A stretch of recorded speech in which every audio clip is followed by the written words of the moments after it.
Hola chicos de Archile, esta es la clase de lenguaje y el día de hoy nos toca hablar acerca del género lírico. Y vamos a recordar algunos conceptos generales sobre este tema, vamos a hablar más en profundidad, vamos a conocer qué es el ritmo, vamos a hablar acerca de las rimas y vamos a recordar el lenguaje figurado y cómo es que esto opera en la poesía para generar todos los elementos que quiere generar el género lírico como un tipo de lenguaje especial. Para comenzar, vamos a comenzar hablando sobre qué es el género lírico. Y como recordarás de años anteriores, sabemos que el género lírico es aquel tipo de texto en que el emisor va a expresar sus sentimientos, abrir su corazón, su mente, para contarnos qué es lo que hay dentro de él, qué es lo que está pasando dentro de sus sentimientos. Además, busca despertar esos mismos sentimientos en el lector del poema, busca transmitir entonces sus sentimientos para despertarlos en el receptor de su texto. Y recordaremos que el origen del género lírico está en las narraciones antiguas, antiquísimas que se hacían en verso, que se cantaban acompañadas de la lira. La lira es un instrumento muy parecido al que vemos en la imagen, que es como una arpa chiquitita, con el cual los antiguos aedos, los antiguos rapsodas, contaban las hazañas de los héroes acompañados de esta música. Recordemos que en cuanto a la estructura, el poema se divide en una estructura externa que tiene que ver con los elementos que constituyen al poema. Vale decir, cuando nos referimos a la estructura externa, hablamos de los versos. Los versos son cada una de las líneas del poema. Por lo tanto, en la imagen del poema que vemos al lado de la pantalla, tenemos que es un poema con 8 versos. 1, 2, 3, 4, 5, 6, 7 y 8 versos. Por otra parte, tenemos la estrofa. La estrofa es un conjunto de versos. En el caso de este poema, tenemos un poema de 8 versos con 2 estrofas. Las estrofas las reconocemos porque tienen una separación mayor entre un verso y otro. Además, está la métrica. La métrica es la cantidad de sílabas que tiene un poema. Vamos a verlo en detalle en unas diapositivas más adelante. ¿Qué es el ritmo? El ritmo es la base de un poema.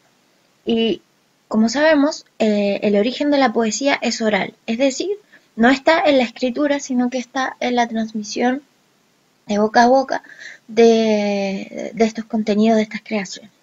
La poesía popular sigue reglas para su composición y utiliza las palabras con significados expresivos o figurados. Es necesario que la poesía utilice estas ciertas reglas para lograr el efecto del ritmo. ¿Qué compone el ritmo? Primero, sabemos que en una poesía existe una disposición armoniosa de las palabras. Las palabras están dispuestas de tal forma que van a crear un efecto armonioso dentro de los lectores, a diferencia de la prosa, por ejemplo, a diferencia de un texto no literario en el cual simplemente seguimos el hilo conductor de la secuencia narrativa o el diálogo de los personajes. En el caso del verso, en el caso de la poesía, vamos a encontrar esta disposición que no alcanza a llegar hasta el final de la página, sino que se corta a la mitad para generarnos esta idea de ritmo. Además, la organización en versos y en estrofas va a ir generando también este ritmo, porque como decíamos, no alcanzamos a completar una idea completa, sino que estamos dando pedazos de idea que se desvanecen, que se acaban, que se terminan, cuando se termina cada verso. Por otra parte, cuando leemos un poema en voz alta, sabemos que debemos hacer una breve pausa entre cada verso, porque eso es lo que va a ir favoreciendo la aparición del ritmo. Y hay que hacer una pausa mayor cuando hay una delimitación, cuando hay una separación entre estrofas. Y esto va a ser o va a contribuir al ritmo de la poesía. Otro elemento importante, como decíamos en un principio, que configura o que constituye la poesía es la métrica. La métrica es la medida de un verso y está determinada por el número de sílabas métricas que lo componen, lo que a su vez le va a otorgar un ritmo determinado. Entonces, veamos algunos ejemplos. Acá tenemos un verso que dice en los granados. Si les dividimos la cantidad de sílabas, tendríamos que decir en los granados. Y si las contamos, tenemos 1, 2, 3, 4, 5 sílabas. ríe la granada. Si nos contamos, tenemos 6 sílabas. Y una risa colorada. Tenemos un verso de 8 sílabas. Pero además de la sílaba métrica, vamos a tener que la sílaba métrica se define junto con una ley que se denomina la ley del acento final. Y esto va a tener relación con la última palabra de cada uno de los versos. Entonces, si la última palabra de cada verso termina en palabra aguda, recordemos que las palabras agudas son aquellas en que la voz se carga en la última sílaba. Entonces, un ejemplo de palabra aguda es la palabra café. Café. Entonces, tenemos que cuando el verso termina en una palabra aguda, contamos una sílaba más. Por su parte, si estamos hablando de un verso cuya última palabra es una palabra esdrújula, es aquella en que la voz se carga en la penúltima palabra, en la penúltima sílaba, como en el caso helicóptero. En este caso, restamos una sílaba al verso. Y cuando es una palabra grave, como la mayoría de las palabras de nuestro idioma, como vemos en el ejemplo pequeño, radio, libro, zapato, provincia, Carmen, ventana, árbol, no se suma ni se resta ninguna sílaba, sino que se deja así, tal cual. Veamos algunos ejemplos. Un ejemplo de versos agudos. Señas del juicio final. Acá el verso termina en palabra aguda, final, por lo tanto, agregamos una sílaba. Entonces contamos 1, 2, 3, 4, 5, 6, 7 sílabas y agregamos una. Por lo tanto decimos que es un verso octosílabo, es decir, de 8 sílabas. Ahora, si te fijas, acá tenemos palabras como, sílabas como juicio, juicio, donde están conformadas por más de una vocal, pero en este caso es lo que se denomina un diptongo, es decir, la unión de una vocal débil con una vocal fuerte. O como en el caso de hui, donde tenemos dos vocales débiles, por lo tanto no se separan bajo ninguna circunstancia. Veamos un ejemplo de versos esdrújulos. En un silencio sin lágrimas. En un silencio sin lágrimas. La palabra lágrimas es una palabra esdrújula, por lo tanto contamos la cantidad de sílabas del verso 1, 2, 3, 4, 5, 6, 7, 8, 9, pero como la última palabra del verso es esdrújula, le restamos una. Entonces decimos que el verso termina en palabra esdrújula, por lo que se le resta una sílaba. Y veamos un ejemplo de verso grave, en el cual podemos decir el volcán vomita fuego. La palabra fuego es una palabra grave, por lo tanto, si contamos 1, 2, 3, 4, 5, 8 sílabas, nos vamos a dar cuenta que no se agrega ni se resta ninguna sílaba porque es un verso grave. Otro elemento importante de la métrica es la conocida sinalefa. La sinalefa está entre los recursos que tiene el poeta como una licencia métrica, que le permite modificar el número de sílabas métricas de los versos. Entonces vamos a tener este ejemplo. Son las que ya se están viendo. Cuando una palabra en un verso termina con una vocal y la palabra que sigue comienza con una vocal, esto se reúne en una sola sílaba y se dibuja este elemento que es la llamada sinalefa. En la música podríamos ver en su querer, en su amar. Y vemos que cada una de las sílabas corresponde a una nota negra, pero cuando aparece una sinalefa, vamos a tener que estas dos negras se convierten en medio tiempo y van a ser también una nota negra, pero también unida por dos corcheas. Cuando la palabra termina en Y, en H o en vocal y la siguiente comienza por Y, H o vocal, las dos sílabas se miden como una sola. En este caso, la sinalefa permite convertir un verso de 9 sílabas en un octosílabo, verso propio de la décima. Y aquí tenemos un ejemplo de décima escrito por Violeta Parra que dice: válgame Dios Nicanor, si tengo tanto trabajo que ando de arriba para abajo desentierrando folclor. No sabéis cuánto dolor, miseria y padecimiento me dan los versos que encuentro. Muy pobre está mi bolsillo y tengo 4 chiquillos. a quién es darle el sustento. Entonces aquí tenemos un ejemplo claro del lenguaje hablado de una sinalefa, ¿cierto? Porque acá deberá decir a quién es darle el sustento. Sin embargo, omite la E y dice darle el sustento. Convierte en una sola sílaba.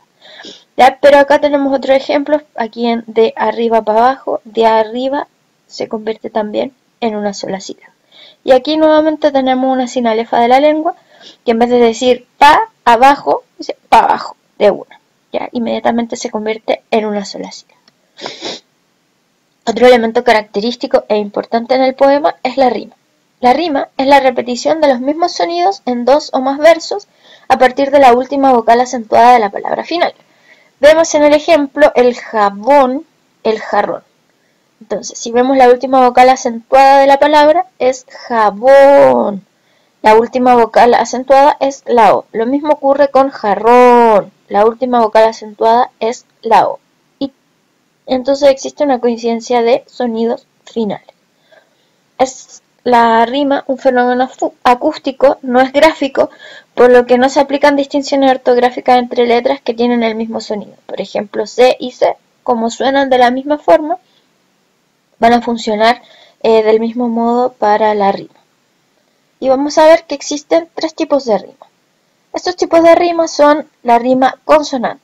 En la rima consonante vamos a tener una coincidencia total de los sonidos a partir de la última vocal acentuada. En el ejemplo dice viendo y la otra palabra es entiendo. La última vocal acentuada es la E y todo lo que continúa en la palabra coincide absolutamente. Por lo tanto decimos que es una rima consonante. Por otra parte está la rima asonante, y en esta solamente coinciden las vocales a partir de la última vocal acentuada. Entonces, si tengo la palabra hijos dalgos y castellanos, entonces tengo que hay una coincidencia. Hijos dalgos, última vocal acentuada la A. Castellanos, última vocal acentuada la A, pero las consonantes entre sí no coinciden. Por lo tanto, hablamos de una rima asonante. Y también está el verso libre, y es que los sonidos de cada verso no coinciden entre sí. Por ejemplo, sonriendo y lamentando. No hay una coincidencia entre los sonidos. Aunque desde la última vocal acentuada sí coinciden los sonidos, si nos fijamos, como la última vocal acentuada no es la misma, entonces no existe rima. Sigo sonriendo, lamentando, son sonidos distintos. Ejemplos de rimas. Rima consonante, señas del juicio final, son las que ya se están viendo. En todos lados, según lo entiendo, es la ruina en general. Contra el terrible mal, habrá que ponerle luego, y así vivirá en sosiego la gente según se opina. Y para aumentar la ruina, el volcán vomita fuego. Entonces acá tenemos como, en un ejemplo de décima, el primer verso rima con el cuarto y quinto, el sexto y séptimo coinciden con el décimo, y existe también rima entre el segundo y el tercero, y también entre el quinto y el sexto. Por su parte, la rima sonante, como decíamos, es la coincidencia solo de las vocales. Entonces, dice, en Santa Gadea de Burgos, do juran los hidalgos, allí le toman la jura el Cid al rey castellano. Las juras eran tan fuertes que al buen rey ponen espanto sobre un cerrojo de hierro y una ballesta de palo. Entonces tenemos que hay una coincidencia de sonido en los versos pares, es decir, en el 2, en el 4, en el 6 y en el 8. Y existe entonces esta rima sonante porque solamente coinciden las vocales desde la última acentuada. Y ahí tenemos nuevamente, ¿cierto? Hijos dalgos, castellano, espanto, palo. La última vocal acentuada es la A y luego sigue la O. Pero las consonantes no coinciden. Veamos cuando hablamos del fondo de la estructura interna del poema. Un poema está compuesto en su contenido, en su significado, por un hablante lírico que es quien expresa sus sentimientos en el poema. Está dirigido a un objeto lírico que es quien despierta los sentimientos del hablante lírico. Presenta un motivo lírico, que es el tema del poema, y presenta estos elementos. Entonces, cuando hablamos de esta estructura interna, podemos verlo reflejado en el poema que está al lado. Dice, todas las tardes Todas las tardecitas mi gata mira sentada en la ventana a su nueva amiga, pero ella no imagina que hay un espejo, ni sabe que esa gata es su reflejo. Entonces acá tenemos elementos del género lírico. El hablante lírico es la dueña del gato, porque dice mi gata mira. El objeto lírico es quien despierta los sentimientos en el hablante. En este caso, el objeto lírico es el gato, es la gatita, y el motivo lírico es el tema del poema. Y en este caso, ese tema es el reflejo, ¿cierto? Es cuando nos encontramos frente a nosotros mismos. Como decíamos en un principio, la poesía también se fundamenta en el lenguaje figurado para poder dar a conocer y expresarse. Entonces, cuando hablamos del lenguaje figurado, hablamos de expresar ideas y sentimientos, emociones o pensamientos, pero son distintos al lenguaje que utilizamos habitualmente. Entonces, para ello, el poema va a alterar el orden natural de las oraciones o va a repetir elementos para producir efectos en el ritmo, porque lo que busca transmitir es un sentido y producir un efecto de belleza en nosotros los receptores. Y como uno de los elementos más importantes de este lenguaje figurado están las figuras literarias, porque sabemos que las palabras se pueden usar con un significado figurado que corresponde al sentido expresivo con que el emisor dota una palabra, frase u oración. En la poesía, el lenguaje figurado se reconoce en el empleo de figuras literarias. Y como vemos en la imagen, tenemos el planeta Tierra que sacó a pasear a la Luna. En esa idea de vestir al planeta Tierra como un niño y a la Luna como una mascota, tenemos la figura literaria llamada personificación. Es decir, vamos a ver algunas figuras literarias como la aliteración. La aliteración es la repetición intencionada de un sonido al interior de un verso y ayuda a dar ritmo al poema. Ejemplo, yo helado que solo miro. Yo helado que solo miro. Y otro ejemplo más claro que ese ejemplo dice: Rasputín era un ratón que rascaba en una risca con un tosco rasca risca rascador, rasca que rasca, acabó con el risco, rasca la risca, rasco un rincón. Entonces ahí con esa idea de la repetición de la R también nos da un poco la sensación del sonido que realiza el ratón cuando está rascando. La onomatopeya, una figura que intenta imitar un sonido de la naturaleza con las palabras de los seres humanos. Ejemplo, gallinita llora, kikirikirika.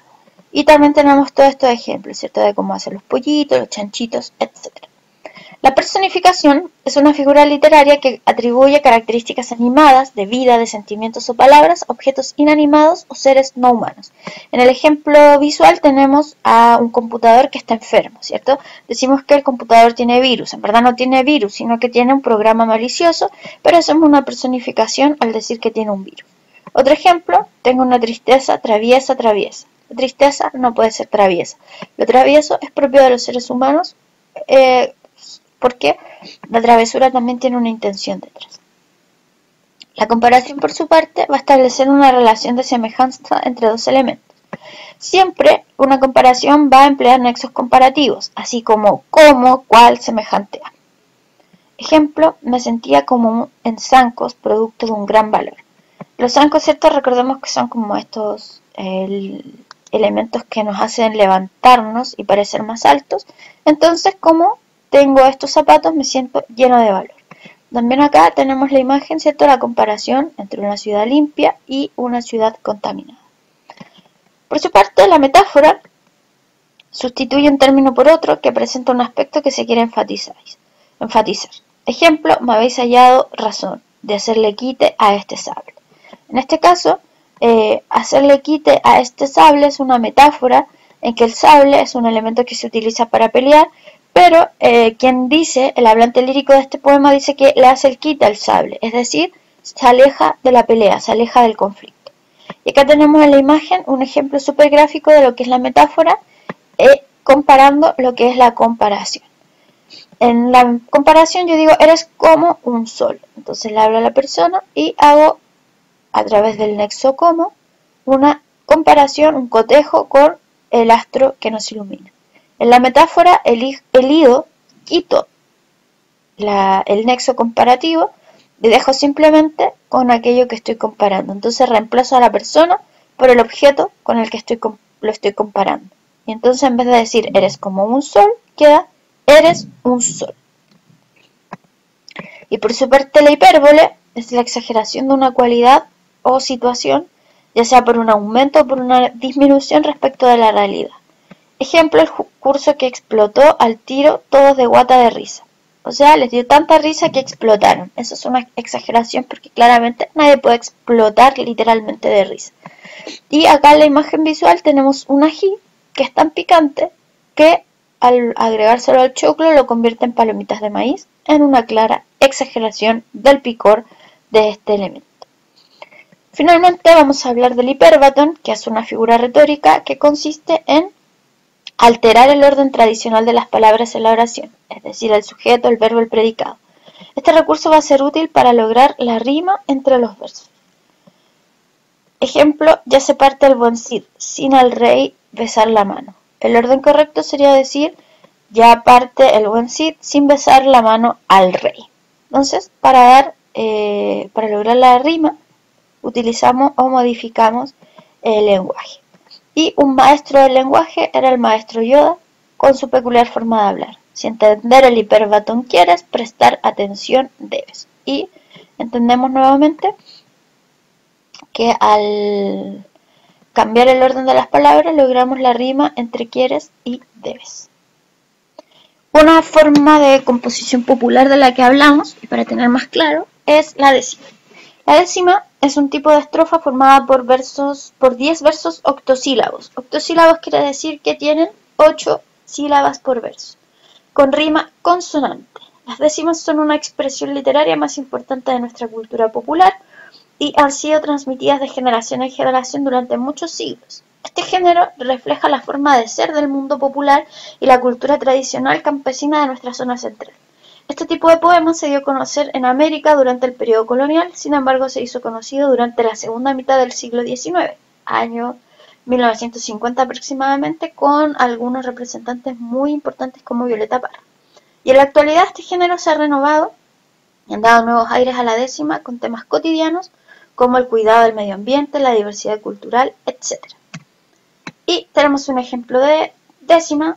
Una nueva compañera llegó de un país vecino, acá la trajo el destino, sin que ella lo quisiera. Después de una larga espera, en una aburrida aduana llegó la linda Juana a sentarse al lado mío y me hice conocido como amigo en la peruana. Entonces ahí tenemos ejemplos de rima,